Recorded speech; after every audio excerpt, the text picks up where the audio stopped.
Welcome in, everybody, to episode 2 of R.A.M.CAST. I'm Dev, sitting here with my best buddy, Alejandro, otherwise known as the man that has no money. and I also have no money, but for reasons that don't actually funnel into this project. But today, one thing we're going to be talking about is, streaming services and the streaming wars. And what would you consider to be the Mount Rushmore of streaming?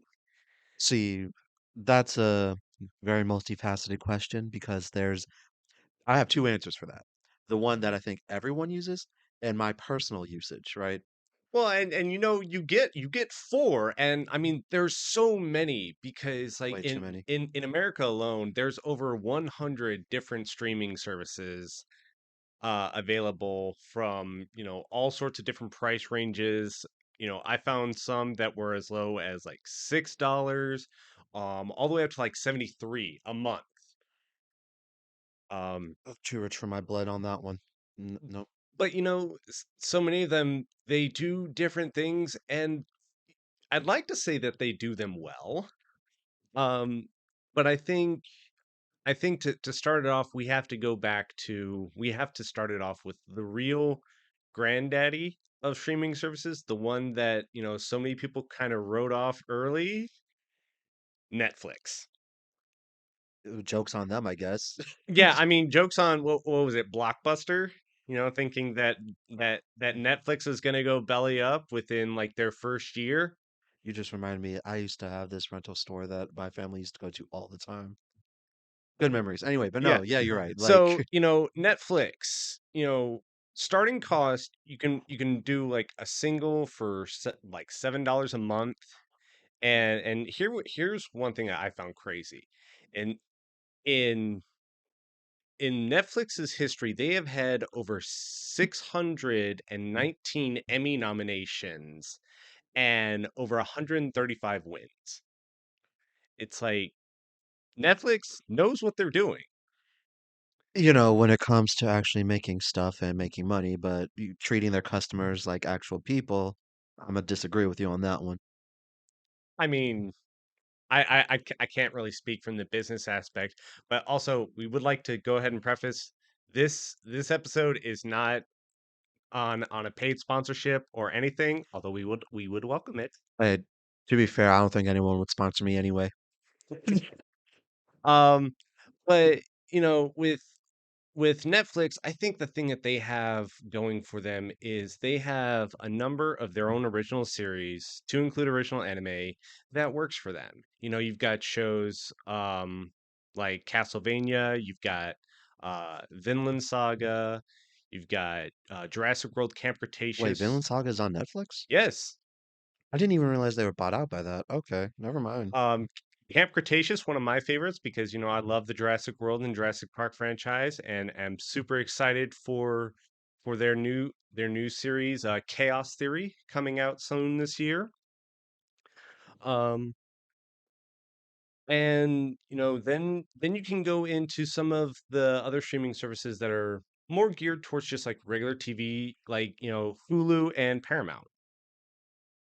I will say Hulu had my money for a while they still had the Brooklyn Nine-Nine, while Yeah, that was still going strong.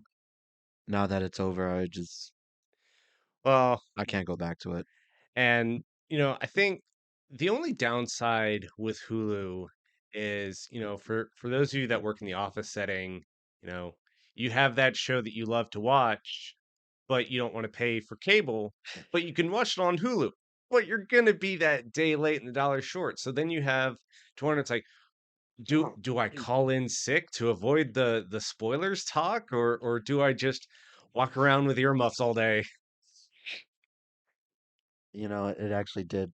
It reminds me how old I am that I'm aware of the divide between how it used to be where you could reasonably avoid spoilers for shows, but you had to wait because, obviously no streaming services, Yeah. you had to wait. And then all of a sudden, internet, and it's like, oh, Well, and see, Al, we're children of the '90s, yeah. and it's funny that you talk about the old memories, but here's my thing. I remember like when we would move to a different state because my family, we had to move around a lot for work. And you always, whenever you got into a new house and you got your TV set up, you had to figure out what channel number the channels you wanted to watch were. My God, you're right. So you would Oh, have, that you that was know, the worst feeling in a the hotel trying to aspect find Cartoon the Network. aspect of channel surfing. And now it's not even just channel surfing, it's show surfing. Yeah, I will say, like, something I've noticed about myself is since we're so knee deep into like the streaming and the binge culture, I find myself like not even giving a lot of shows a chance anymore because I'm not gonna be pretentious and say like all of them feel the same because honestly, I don't watch a lot of it to begin with, so I don't know. But it feels like the way they're advertised, the way I see them, it does feel like I don't even know where to begin anymore, and it's a lot of the thumbnails do look samey. Like a lot of fantasy shows, if it wasn't for the fact that I already know what Lord of the Rings is, a lot of them look like Lord of the Rings. So Yeah, and you know, good tangent into another one with the Amazon Prime Video. I know Rings of Power is divisive. Some people like it, some people don't.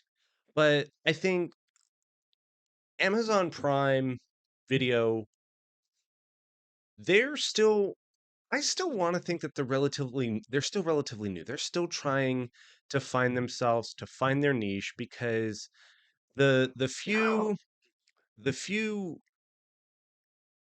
original series that they do have can be really hit or miss. But shout out to Reacher, probably the greatest live action show I'll ever watch. I will say that Amazon is probably going to get a big upswing because, only a few days from now, Has Been Hotel. Shout out to Vizzy Pop, Oh my God. and good on her for taking that passion project and really, you know, making it out there, Literal years. Literal. but well deserved at the same Oh my time. And God. I'm definitely going to be I'm still going in. And I still find myself going back to YouTube because, her other show with Hell of a Boss, love it. Still One going of the strong on greatest like YouTube. indie animated shows. Great indie animation, great music. Which, for all of you who don't know, I hate musicals 90% of the time. But Vizzy Pop, you got it. You got it. You You you know, you nail it. You nail it. you, So, you good. You got it. um so YouTube though, on their streaming service, YouTube TV, that's where you're really getting into those high rated. It's like I looked at their subscription and saw it was 73 a month, and I'm For hoping I'm YouTube for TV, YouTube TV, and I'm really hoping I'm wrong. And hold on, la- let me. ladies and gentlemen in the comments, please, correct me if I'm wrong, but I don't see the justification for their price tag. And I know Oh dear God, why? the whole thing that I thought with streaming services was, you know, they were supposed to replace your cable bill. They were supposed to let you be able to downsize your Comcast and your Xfinity and your DirecTV and just get your streaming services. And now, how many is too many?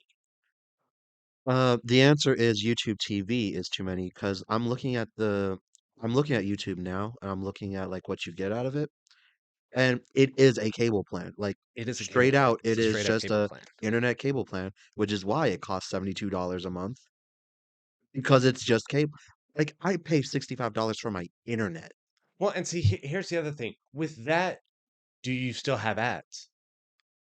No, that's just for my internet. No, no, I'm talking with YouTube TV. Oh, Is it that probably. that price tag with ads? I'm Because honestly not even sure because it's not very clear on that. It just says watch live TV from 100 plus channels. so many streaming services, they'll give you the option to watch with ads, if you want a little bit lighter of a price tag, or you can go ad free for a little bit more. Um, and I just think that, if I'm paying something like that, it either needs to be ads for stuff I know I could actually use, or no ads at all. Yeah, yeah, no, $62. Yeah, at this point, I might as well bump up my actual like internet bill and just have actual cable on top of that. I'll be paying about the same amount.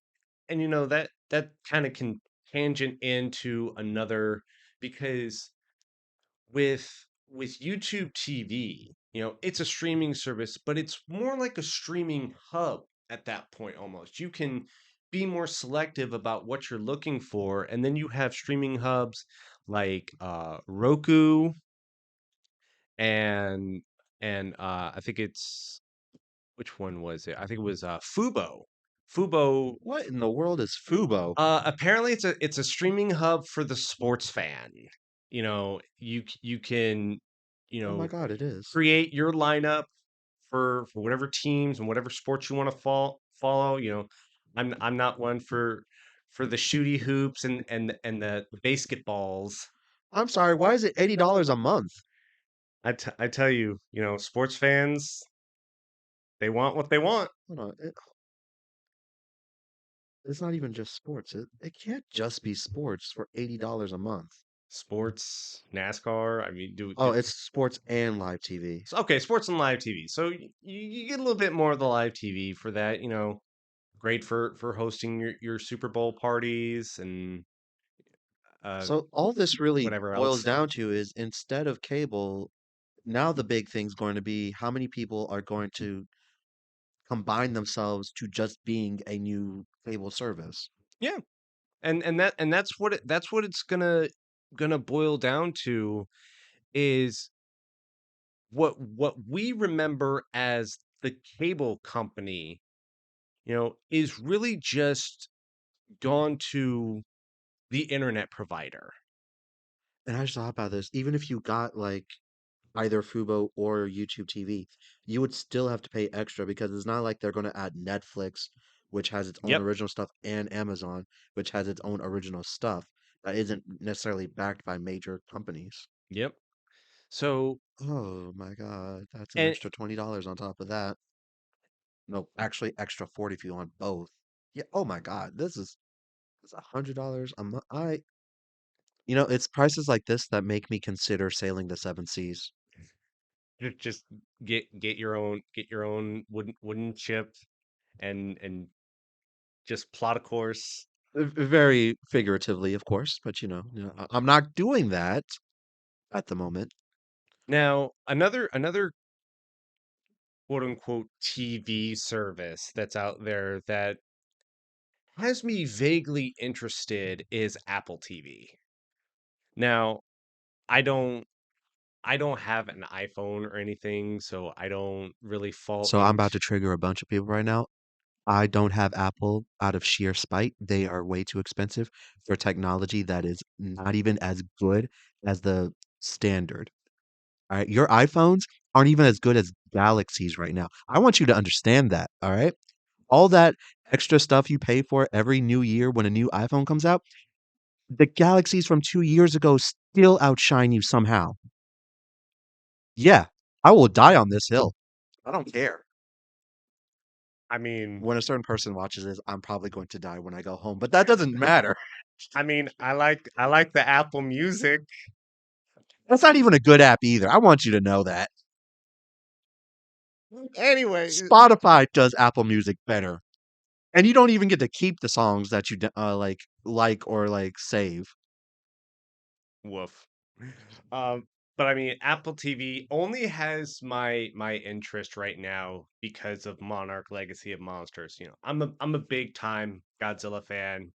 Have Oh, been for that many sucks years. that it got streamlined straight to only Apple TV. You know, I love I love the old Toho movies. I love the Legendary. Took me forever to actually watch Shin Godzilla, but I watched it recently after going to see Godzilla minus Oh, it's a one. TV show? Yes, full bore TV show. I believe just wrapped up its first season. So that's definitely gonna be I, on my I told list. you, I'm about to sail the seven seas with Luffy, okay? I am not about I'm $10 even worth it. Um, What is even on Apple TV? You know what? No, that. That's a question for How later. deep do you wanna dive into that? I don't know because, like, if I wanna do that, then I have to consider where else I can find some of the other monster movie stuff, and I realize that's gonna require me to Amazon doesn't have a lot, so I'd have to probably go to Max because I know they've got some of it.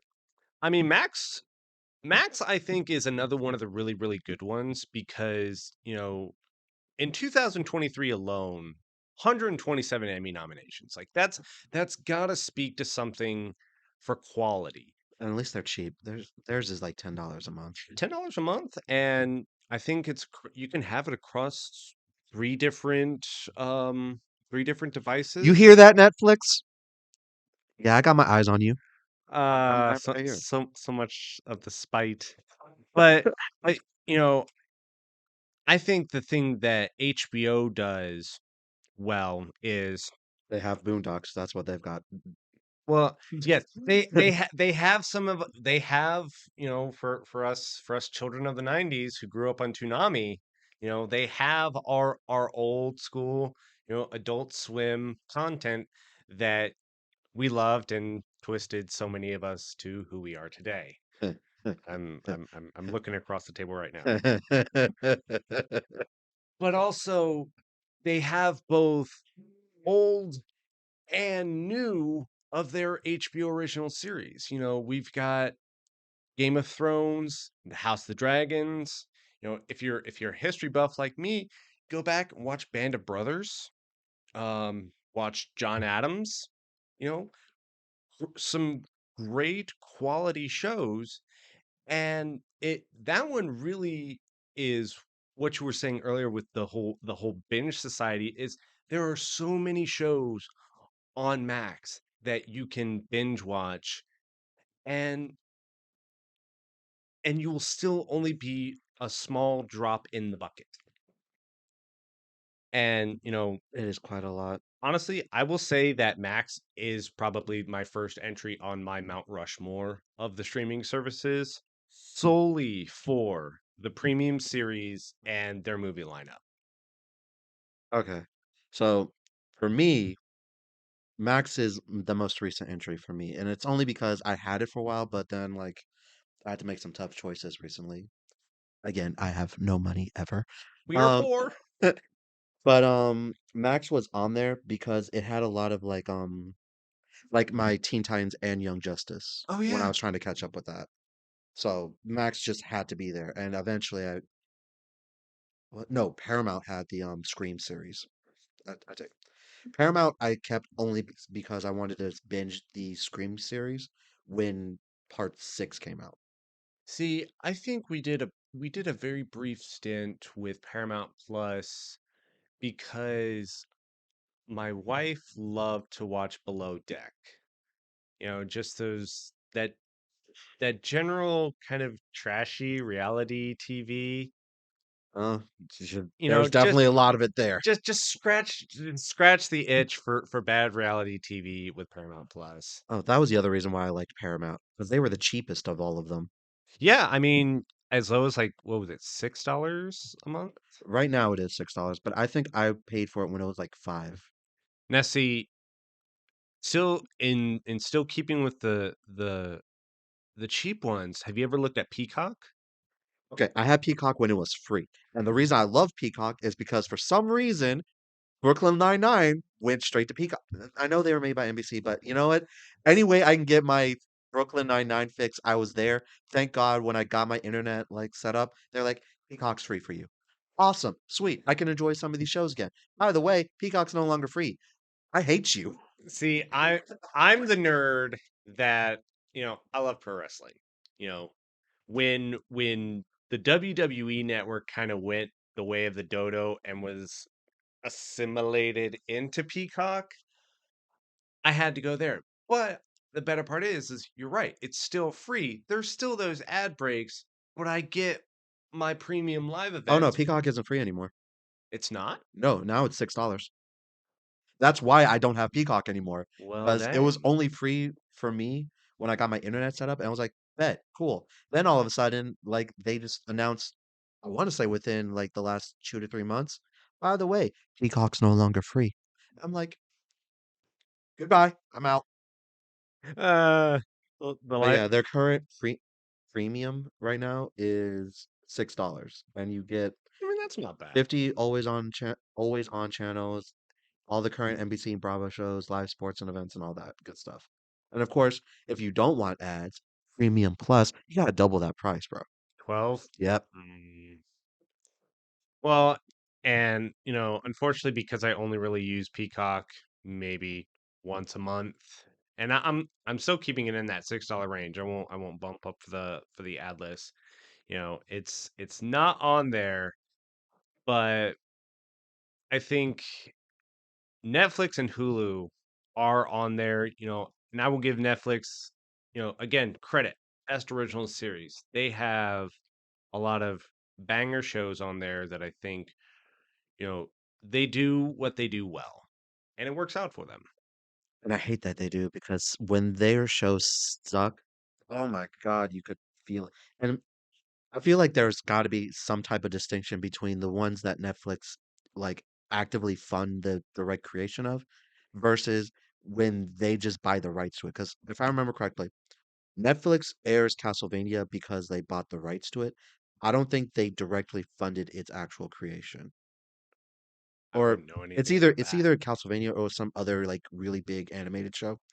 But I do know like on that same note, they definitely don't fund direct creations of anime. No. So when they got JoJo's Bizarre Adventure and like Stone Ocean, which was the latest part to be animated, Netflix bought the exclusive rights to stream it. Obviously, they didn't make it. They don't even own the company that like owns the animators to do that, right? But they pay for the exclusive rights. You can watch JoJo's on Crunchyroll, but only up to part 5. To get part 6, you have to do either Seven Seas or Netflix. Well, and it's funny that you add Crunchyroll because it really hurt me not to put Crunchyroll on the Mount Rushmore because I do love anime and I do like Crunchyroll's lineup because they have simulcast. You know I mean, to be fair, up until like the last 5 years, they were the only ones. they were, but they're also just a tad bit slow for newer stuff. Well, what do you mean by that? Because there's a reason they do it the way they do it is if you're talking about releasing the entire series versus releasing one episode per week, there is a reason they do it. Well, that's fair, but I mean, there's certain shows that I thought were going to be on Crunchyroll, and I guess through some contract negotiations with these different companies, because Oh yeah, because it's whoever bids the most money. and I think the one anime that Hulu has that has me the deepest is Bleach Thousand Year Blood War. I thought that was on Disney. No. Well, it might be on Disney. I know that there was a lot of back and forth, but I know I've been watching it on Hulu. You know what? Forgot Hulu and Disney partnered up a while ago. So Yeah, if you have they're one, you technically have the other in yeah, some I mean, regards. Disney, the entertainment monopoly, assimilate into the mouse. Yeah, so you watching on Hulu makes sense because since they're bundled together technically, That's fair. they would share like a lot of their programming between the two programs. Now, you know, Disney Plus, how do you feel about some of their original series that they've been cranking out Okay, lately? so it's hard to say that their original like programming when in reality it's still just Disney, right? So it's more like a shift of developing their shows for television where you're only getting like one new episode a week or whatever versus hey, look at this streaming. Now we have more freeform to do what we want to do, blah blah blah. So it's hard for me to say like it's original programming when technically the only thing on Disney Plus is original programming because it's all stuff that Disney Disney owns. does. Now that's assuming you're talking about straight Disney, not just the Marvel and Star Wars stuff, which is I'm not gonna go into the Marvel or the Star Wars right now because I don't want to just completely just flood the comments with just angry reactions, unlike some people. I'm waiting for you. I But will fight. Anyway, the but one thing, the one thing that I will constantly look at the Disney Plus executives, and I want you to look me dead in the eye. Pay your Dead. writers better Well, I mean that. I mean, all writers, come on, better pay. and your actors for that matter. I mean, Yes, Jesus Christ. I thought animation studios had it bad, but and when I say animation studios, I'm specifically talking about Japanese animation studios. Those guys are slaves. better pay for actors and voice actors and writers. For the love of God, please But stop but it. the main thing, and ladies and gentlemen, please, let's get this petition going to send it to Disney because I know we all want it. Put on House of Mouse. Oh my God. Bring back the House of Yeah, why Mouse. is it? That's like the I have no idea for that was so many literally years. literally when Disney Plus was announced as a streaming service for like all of Disney stuff, there was only a handful of shows that I was like, if I'm going to revisit my childhood, I want to go to that, right? House of Mouse was always top 3, and I never understood why that in order to watch that, someone has to literally go to the Bermuda Triangle. And I think it was the interesting thing with House of Mouse is because, it was its own little theater and they showed a lot of the older cartoons. Disney Plus already does that. They have a lot of their older shorts. So House of Mouse just kind of encapsulates that a little bit more, but then has its own stories within the show itself. Like honestly, it was probably the greatest like compilation show Disney ever put out. It was. And, kind of small tangent back to HBO or Max as it is now. I remember when I first got that, and I'm pretty sure they still have it now. They have classic Looney Tunes. And I'm talking all the way back in the 30s and Oh, the you mean the cartoons that 40s. will never like pass I through mean, today's censors? I'm Let's. pretty sure they Oh, I left fucking off some love of those shows. those. But yeah, all the way back into the old-timey black and white, super stereo shows on there. If Max can put those out, if they can dredge up those old files, why can't we get that for House of Mouse? Look, I just don't understand. Like, I know that it's never as like simple as like they want more money or something like that. No, I know that a lot of it is like separate rights and all that because even though Disney produced a lot of the old cartoons that were in the House of Mouse, I'm sure there's at some point some obscure cartoon that they no longer have the rights to, so they can't air just because it's one frame. It's a lot of stupid bullshit, really, Well, to be perfectly honest with you. but at the same time, for the sheer nostalgia of it all, Oh yeah, I we need it. still think I'm gonna put Disney Plus on that Mount Rushmore. I'll agree with you only because of the nostalgia bait that it has. Like honestly, because I'm gonna say this right now to all of you. I'm not a Disney stan. I like a lot of what Disney puts out. They ain't the best in my opinion, but you know what? That's neither here nor there. That's opinions. So I will not judge you, Eh, but I understand. Put the Weekenders on Disney Plus. Do it, and I'll pay for it. I will hand what little money I have left on it. the few pennies that you can The rub the together. the few little rupees I've got by breaking some vases outside. All right, Nintendo looking for sponsors. Um, Nintendo don't want me. I will fight Nintendo. Okay, uh, they want to kill the Smash community, but you know what? They don't need it. I believe that there could still be a Smash Brothers universe. We've got the movies for it. We've got the basis. Oh, I'm not talking about the movies. I'm talking about the Smash community, as in the game community. I mean, Nintendo is I trying was to. bad at Smash, so I don't know if I have a horse in Oh that no, I'm race. not in that community, but from an outsider looking in, that community has a lot of house cleaning to do. Now, you know, I know I've listed off my Mount Rushmores, and ladies and gentlemen, please feel free to join the conversation in the comments with what you think you would put for your top four favorite streaming services. But I think, when it comes down to streaming services, it's really about what is the best bang for your buck. So for me, I alluded to it, but my top one streaming service that I've ever had that unfortunately no longer exists because a lot of stupid things was this little known stream site called VRV. VRV. And what it was at the time, it was basically Crunchyroll doing combining itself with a bunch of different other like studios, and it was all just it was basically the start of what like Max and all and YouTube TV basically were. Like they it was like one of the first ones to actually actively like combine a lot of it together. So it was Crunchyroll. It was also at some point High Dive, I think, was involved in it I've too. heard of high dive. But they also had oh my God, I wish yeah, they had like High Dive, Drama Fever, Funimation was the big one when they were Well, announced. yeah, and that but that was the thing. It's like, doesn't Crunchyroll own No, Funimation now, they're or is two there is it? separate companies. I thought that there was a merger somewhere That's happening. what VRV was. Hmm. Like the two of them combining, knowing that they had like separate like services on top of the fact that Crunchyroll basically had like the monopoly at the time for what anime was being like, released here while still subbed. Funimation, through them buying a bunch of rights, they had a lot of shows, but they were also the big company to like do a lot of the dubs.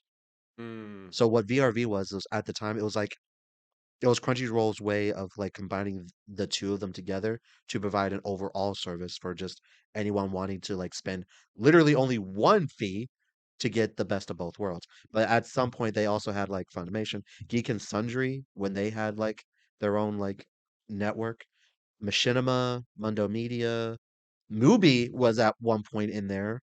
I don't even know what Mubi is, but it was there. Nerdist when they had a lot of their own shows, Rooster Teeth Ah, Rooster Teeth. when they were good. And Shudder, which I loved.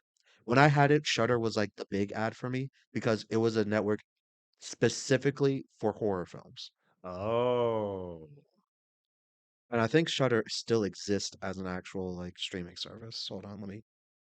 I mean, it probably very well can be. And Oh yeah, it does. It still exists. all right. Well, there goes his last two pennies. Not right now. It depends on what all they have. Because some of my favorite series, they probably aren't going to have here just because of like rights and all that. Like, I doubt they'll be the ones that have like any of the Friday the 13th movies. Because I'm Yeah, pretty I sure feel that's a like Paramount. most of those you're going to find them on Paramount. You're going to find them on Max. Hold on. Who owns this crap? Yeah, it's probably going to be on Paramount. Just the big Oh, ever wait, no. Currently, expanding it's on net. whatever Warner Brothers is on. Hold on. Warner Brothers. Warner So Brothers are the current owners of it. so with Warner Brothers, I think they fall under Max. Woo! Yeah, I can find it on Max. There you Look go. at that.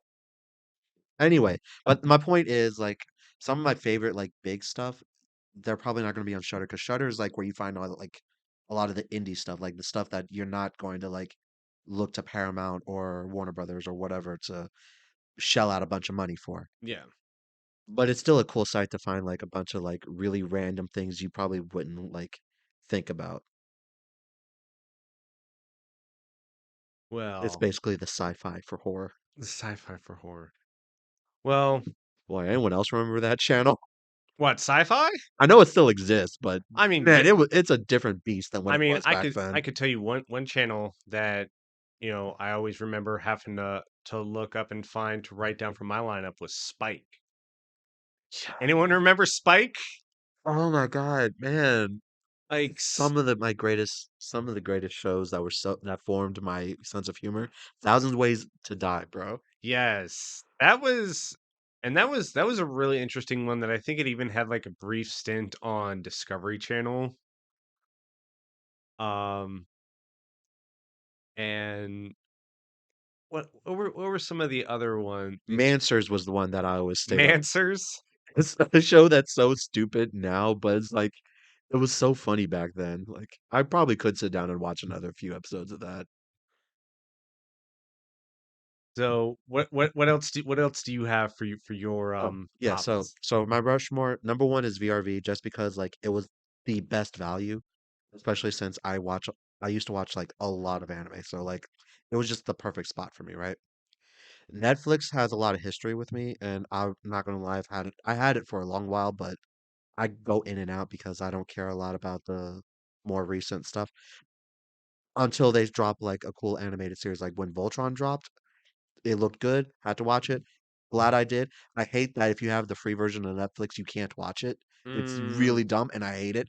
Anyway, Netflix, your time is coming. Anyway, but Netflix because of the history, right? Max because of nostalgia when I first got onto it, and it's still like held up. Especially since even if I do it now, I can still go back and watch The Boondocks and Black Dynamite. Like I'm going to watch so those those Adult Swim classics, the ones that basically. just hit the hardest. And because I still use it, and because right now it's the source of some of the my favorite shows right now that I'm still waiting for on Amazon. Because between Vox Machina, Invincible, The Boys, fucking Has Been Hotel, which is about to drop, Yes, I'm Reacher, Reacher. I'm saying, well, watch Reacher. the one crux that I think a lot of streaming services has is their their lineups when they have to remove some shows in order to add room for new ones. Oh yeah, I hate the fact that they think that they have to remove stuff just because they want to add stuff. I hate that because the whole point of streaming services is like YouTube, bro. Once you upload a video, it's not like adding more videos is going to suddenly make that old video disappear. You Yeah. know, it's always going to be there if you remember it and you're like, oh, let me what I know who made it. Let me look at their old catalog. It's always going to be there. So I Yeah. hate that a lot of streaming services feel the need to just cause artificial, like, absence or artificial scarcity or some shit like that. And I know Max does this. I don't know if many other services do this, Oh, I but know Netflix does. Max will tell you, "Hey, this show or this movie, this series is going away after this date. Catch it now while you can." I know Netflix does. It did this. The only thing I think it hasn't done lately is a lot of, like, the ones that they directly paid for, they will just keep up, Yeah. thankfully. But they have done that whole, like, it's disappearing thing soon. And I don't know if like Disney Plus does that or Disney Plus is the one that confuses me the most when they take some of their programming down because it's literally their stuff. You don't need to remove stuff, Disney. I Keep mean, it. you know, Add the weekenders. I will die on this hill. I had Disney Plus before Disney Plus was even a concept because, you know, again, we're children of the 90s. Yeah, I had the VHS tapes of all sorts of the different Disney classics, and in the mail, we would always get the little Disney catalogs that had like the DVDs and everything. And, once every month, my family we would order off one of the new DVDs and then we would get rid of the VHS tapes. Uh Now I tell you what, the one the one VHS tape that I know we still have and I know is not going anywhere is The Little Mermaid. really. And for those of you watching at home, if you know what I'm talking about, type it down in the comments and let's keep this going. Did someone have an awakening of sorts? No, it wasn't an awakening. It's just so one of the big conspiracies about Disney's is all of the subliminal messaging in Disney films. Somewhat. So if you look at the original VHS box art for The Little Mermaid, Oh, you're talking about the dick. yes, That one I know about. spoiler alert. Bro. Okay. Yeah, I remember like I don't remember where I was when I heard that, but I think I heard it like when we were in college. And I remember someone like saying it, and like they put up a video explaining it and showing it. I was like, well, here we go. Well, and even then, I've seen so many of the freeze frames of like Disney scenes, like especially the one scene in The Lion King where Simba lays down and all of the petals go floating off into the breeze. And if you pause it at just the right time, apparently you see the petals spell out sex. I wouldn't be surprised. But at the same time, it's like nowadays people look for those A little too hard if you ask For the me. lack of a better term, Easter eggs.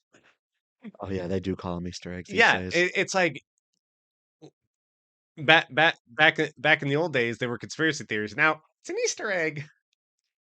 Look, I think people just have way too much time on their hands, and the way we are right now, I don't blame them. Hey, I mean, whatever gets you up in the morning. Or it gets you hard at night. I'm not letting you borrow the Little Mermaid tape. Man, I have the internet. I don't need it. Uh, well, ladies and gentlemen, I think we've probably ruined enough streaming services and childhood memories for you. Um, if you enjoy what we do here, please leave a like, subscribe, share it with your friends, Do all of that good stuff. and Because we're not getting paid yet, and I kind of want to get paid at some point. we would like to.